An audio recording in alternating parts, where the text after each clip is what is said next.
if you are an employee of an organization, are you aware of the vision, mission, objectives, goals, and core values of the organization that you are working for? Often times हमें अपनी ही company के vision mission क्या है वो पता नहीं होते और ऐसे ही हम एवरीडे ऑपरेशंस में इंडल्ज हो जाते हैं, राइट?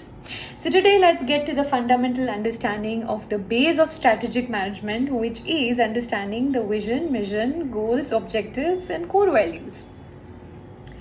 हम एक बेसिक एग्जाम्पल लेते हैं.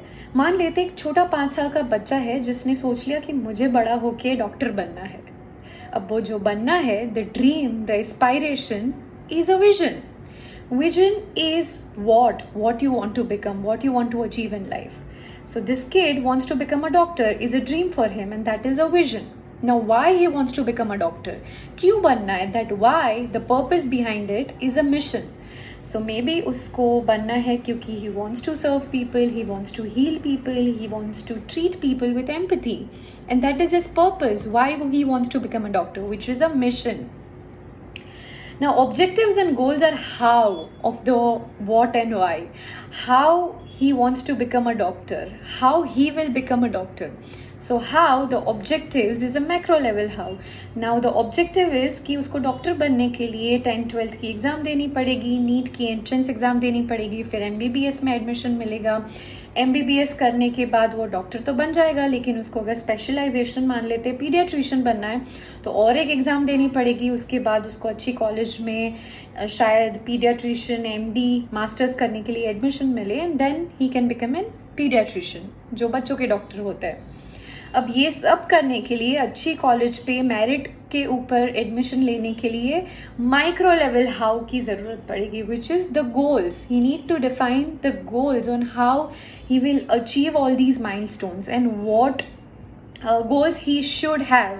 So for example 10th और 12th में उसको स्पेसिफिक परसेंटेज मार्क्स चाहिए होंगे. एंट्रेंस एग्जाम में उसको स्पेसिफिक स्कोर्स की ज़रूरत पड़ेगी जो उसको अच्छी कॉलेज में मेरिट बेस पे एडमिशन दिला सके. So the objective and goals are the how to achieve that vision and mission that he has set for himself. Now talking about objectives and goals, वो मेहनत करने के लिए उसको एक अच्छी डिसिप्लिन की ज़रूरत पड़ेगी. तो the first core value that he should set for himself is the discipline. जो उसका शेड्यूल उसको चाहिए एक डॉक्टर बनने के लिए. Now next thing can be कि चाहे कुछ भी हो जाए, वो बच्चा फेल भी हो जाए, लेकिन वो कभी चीटिंग नहीं करेगा. तो वो जो चीटिंग नहीं करेगा and being honest all the time, honesty can be the second core value. Being accountable for his action can be the third core value, which is accountability, and there can be a number of lists.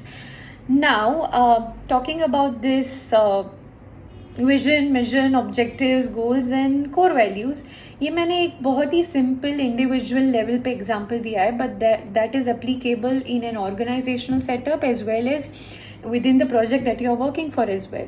You should be very, very clear that what is the vision, mission, objectives, goals and core values for the project that you are working in, for the product that you are offering to the world, the service that you are offering to the world, or as an individual itself. अब जब भी कोई नई जगह पे काम करने के लिए ऑर्गेनाइजेशन में इंटरव्यू देने भी जा रहे हो, तो it is very important that you need to check the vision, mission, objectives, goals and core values of that organisation that you want to work for.